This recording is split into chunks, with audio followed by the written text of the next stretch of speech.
Hello बच्चों, so let's see the question and the question says consider the following compounds with their regular geometries.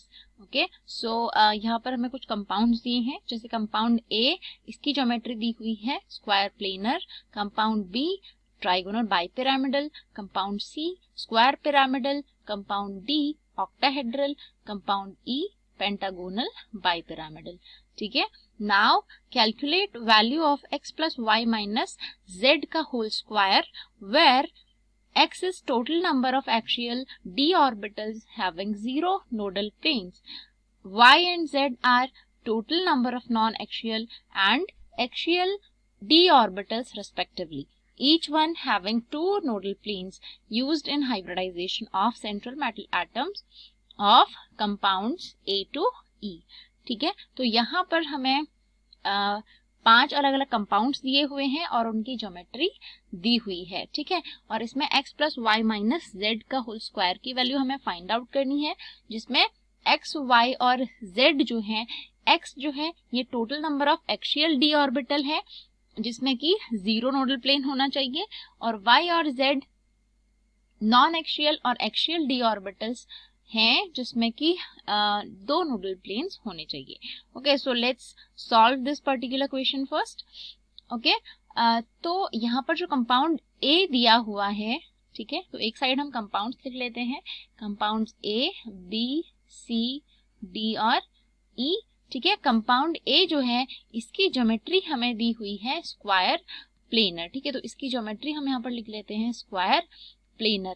अब जो भी compound की geometry square planar होती है, इसका मतलब होता है उसमें जो हाइब्रिडाइजेशन इन्वॉल्व होगा वो होगा DsP2. ठीक है, तो इसी तरीके से बाकी के जो कंपाउंड्स हैं इनके भी हाइब्रिडाइजेशन और इनका जो ज्योमेट्री है वो लिख लेते हैं.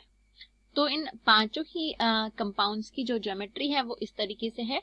अब जैसा कि मैंने बोला स्क्वायर प्लेनर का हाइब्रिडाइजेशन DsP2 होता है, इसी तरीके से जो ट्राइगोनल बाइपिरामिडल ज्योमेट्री होती है ये बनती है sp3d.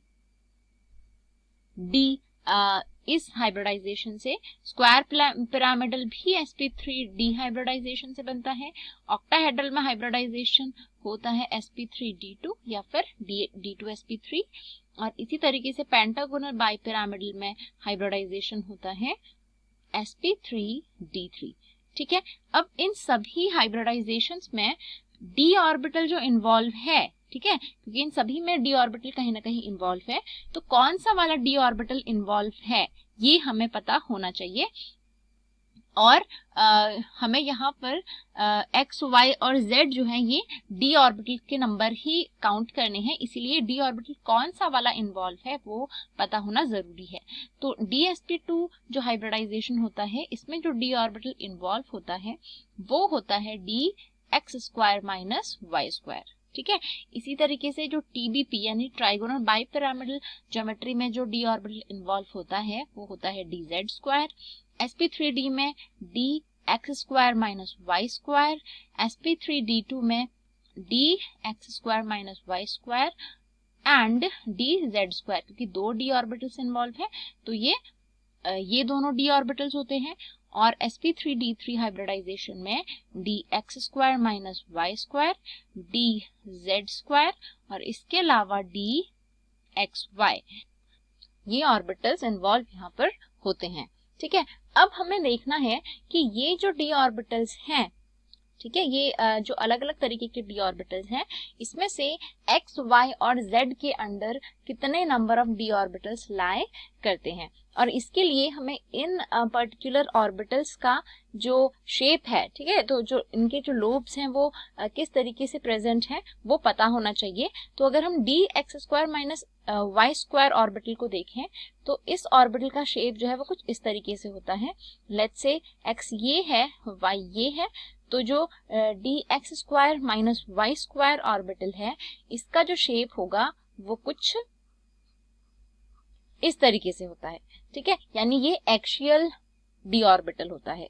अब अगर हम dz स्क्वायर की बात करते हैं तो dz स्क्वायर कुछ इस तरीके से होता है. लेट्स से ये हमारा z है, ये हमारा x है और ये हमारा वाई एक्सिस है तो डी जेड स्क्वायर का मतलब होता है कि इलेक्ट्रॉन जो है वो डी जेड स्क्वायर में प्रेजेंट होंगे और वो लोब इस तरीके से होगा, तो ये भी एक्सियल दिख रहा है।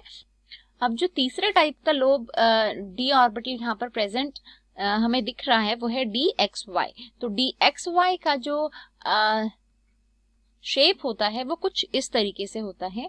मान लीजिए ये डी एक्स ऑर्बिटल है, ये एक्स एक्सिस है और ये वाई एक्सिस है, तो डी एक्स वाई जो है इसका शेप कुछ इस तरीके से होता है, यानी ये हमें नॉन एक्सियल देखने में ही पता चल रहा है। ठीक है, तो ये ऑर्बिटल है जो नॉन एक्सियल है और ये दोनों ही ऑर्बिटल एक्सियल ऑर्बिटल्स यहाँ पर हैं। अब हमें x, y और z का वैल्यू चाहिए, तो x जो है x is basically the total number of axial d orbitals having zero nodal plane. तो नोडल प्लेन होता है एक ऐसा प्लेन जहां पर finding the probability of finding electron is zero. तो अगर हम देखें यहाँ पर तो जीरो नोडल प्लेन वाला जो डी ऑर्बिटल है वो एक ही है, जो कि है हमारा डी जेड स्क्वायर है। ठीक है, तो डी जेड स्क्वायर एक ऐसा डी ऑर्बिटल है जिसमें जीरो नोडल प्लेन प्रेजेंट है। ठीक है, जीरो नोडल प्लेन का मतलब है कि डी जेड स्क्वायर का जो लोब है इसमें इलेक्ट्रॉन डेफिनेटली प्रेजेंट होगा। ठीक है, और अगर इलेक्ट्रॉन प्रेजेंट होगा तो यहाँ पर नोडल प्लेन प्रेजेंट नहीं होगा, यानी जीरो नोडल प्लेन्स होंगे। अब अगर यहाँ पर ध्यान से देखें तो तीन अलग अलग डी जेड स्क्वायर हैं, तो हम लिख सकते हैं कि जो x का वैल्यू है वो हो जाएगा 3। ठीक है, इसी तरीके से हमें y और z का वैल्यू भी निकालना है। y जो है it is the total number of non axial plane having two nodal planes. ठीक है, तो ऐसे नॉन एक्सियल प्लेन्स, तो बेसिकली यहाँ पर जो नॉन एक्सियल डी ऑर्बिटल्स थे वो डी एक्स वाई ही है एकमात्र हमारा नॉन एक्सियल डी ऑर्बिटल, और इसमें दो नोडल प्लेन्स प्रेजेंट हैं। ठीक है, क्योंकि ये जो एक्सियल वाला पार्ट है और ये जो एक्सियल वाला पार्ट है यहाँ पर इलेक्ट्रॉन प्रेजेंट नहीं होगा, यानी इसमें दो नोडल प्लेन्स हैं। और डी एक्स वाई ऑर्बिटल का जो नंबर है यहाँ पर सिर्फ एक ही है, इसीलिए y का वैल्यू 1 होगा। इसी तरीके से z जो है ये ऐसे एक्सियल डी ऑर्बिटल्स हैं जिसमें दो नोडल प्लेन्स हैं, जो कि होगा d x square minus Y square, क्योंकि d x square minus Y square का शेप हमने देखा है, और इस शेप में जो ये वाला पार्ट है ये दोनों नोडल प्लेन्स होंगे। ठीक है, तो इसमें भी दो नोडल प्लेन है और ये एक्सियल डी ऑर्बिटल है, तो जो z है उसके अंदर D x square minus Y square वाला ऑर्बिटल आ जाएगा, और इसके नंबर्स यहाँ पर 4 हैं। ठीक है, तो यहाँ पर 4 D x square minus Y square orbitals हैं, इसलिए z का वैल्यू हो जाएगा 4। ठीक है, लेकिन क्वेश्चन में अगर हम ध्यान से देखें तो हमें निकालना था x plus Y minus Z का होल स्क्वायर की वैल्यू हमें निकालनी थी। अब यहाँ पर जो x का वैल्यू है दैट इज 3 प्लस y का वैल्यू 1 हो जाएगा, माइनस z का वैल्यू 4 हो जाएगा, इसका पावर 2, यानी कि 3 प्लस 1 इज 4, 4 माइनस 4 इज 0, तो इसका आंसर हो जाएगा 0। ठीक है, तो इस क्वेश्चन का आंसर 0 आ जाएगा। So I hope you understood the concept. Thank you.